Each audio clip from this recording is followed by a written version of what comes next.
రాజమండ్రిలో కల్తీపాల ఘటనలో బాధితులు ఎవరైతే హాస్పిటల్లో ఉన్నారో వారిని పరామర్శించిన అనంతరం మంత్రి నిమ్మల రామానాయుడు మీడియాతో మాట్లాడుతున్నారు. లైవ్ చూద్దాం. ఈ యొక్క పాలుకు సంబంధించి దాన్ని స్టోరేజ్ చేసేటువంటి ఏదైతే ఆ యొక్క కూలింగ్ బాక్స్కి సంబంధించి ఆ యొక్క కూలెంట్ అది ఒక పాల్లో మిక్స్ అవడం ద్వారా ప్రాథమికంగా మరి ఒక అంచనాకి రావడం జరుగుతూ ఉన్నటువంటి పరిస్థితి.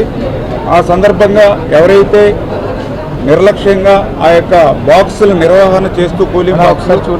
ఆ పాలులో ఆ కూలెంట్ కలిపడంలో నిర్లక్ష్యంగా వ్యవహరించినటువంటి ఆ గణేష్ ఎవరైతే పాల సరఫరాదారుడు ఉన్నారో మరి ఆయన్ని కూడా అరెస్ట్ చేసి రిమాండ్ కూడా పంపించినటువంటి విషయం మీ అందరికీ తెలుసు. ఈ రకంగా ఆయన ద్వారా సరఫరా చేసినటువంటి 110 కుటుంబాలు దగ్గర 315 మంది ఎవరైతే ఉన్నారో వాళ్ళందరికీ కూడా టెస్టులు చేయడం జరిగింది. అందులో 312 మందికి నార్మల్గా రిజల్ట్ రావడం, ఏదైతే ఒక మరి మిగిలినటువంటి ముగ్గురులో మరి వాళ్ళకళ్ళు హాస్పిటల్ తీసుకొచ్చి వాళ్ళు కూడా ట్రీట్మెంట్ చేయడం ద్వారా మరి ఒకళ్ళు నార్మల్గా ఉంటూ మరి మిగిలిన వాళ్ళు కూడా కంఫర్ట్గానే హాస్పిటల్లో ట్రీట్మెంట్ జరుగుతున్నటువంటి పరిస్థితి. ఈ సంఘటనలో మేజర్గా మరి 5గురు చనిపోయి మరి ఆ చనిపోయినటువంటి పరిస్థితుల్లో మరి ఆ బాధితులు ఎవరైతే ఆ కుటుంబాలు ఎవరైతే ఉన్నారో మరి వాళ్ళకు కూడా ముఖ్యమంత్రి గారు వెంటనే స్పందించి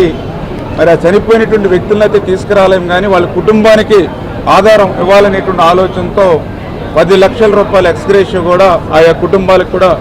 అందజేయడం కూడా జరిగిందని చెప్పి తెలియజేసుకుంటూ మరి ఈరోజు హాస్పిటల్లో వైద్యం పొందుతున్నటువంటి 15 మంది పరిస్థితి కూడా, అందులో ముఖ్యంగా చూస్తే ఏదైతే కిమ్స్ హాస్పిటల్లో 8 మంది, ర్యాంబో హాస్పిటల్లో 3, డెల్టా హాస్పిటల్లో 2, ర్యాక్ హాస్పిటల్లో 1, రవి చైతన్య హాస్పిటల్లో 1 ట్రీట్మెంట్ జరుగుతున్నటువంటి పరిస్థితి.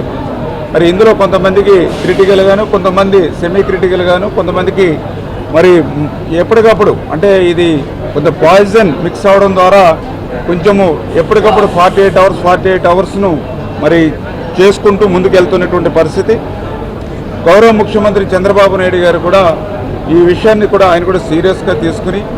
మరి ఎవ్రీడే ఆయన కూడా కలెక్టర్స్ తోటి అదేవిధంగా ఈ యొక్క ఉన్నత వైద్య అధికారులతోటి రివ్యూ ప్రతిరోజు కూడా రివ్యూ చేస్తూ ఎప్పటికప్పుడు పరీక్షని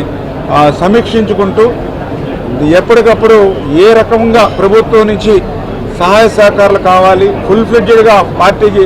ఆ యొక్క ఫ్యామిలీస్కి అండదండలుగా ఉండాలని ముఖ్యమంత్రి గారు కూడా ఆదేశించడం జరిగింది. అందులో భాగంగానే మరి పర్టికులర్గా మరి యొక్క ఎవరైతే హాస్పిటల్లో వైద్యం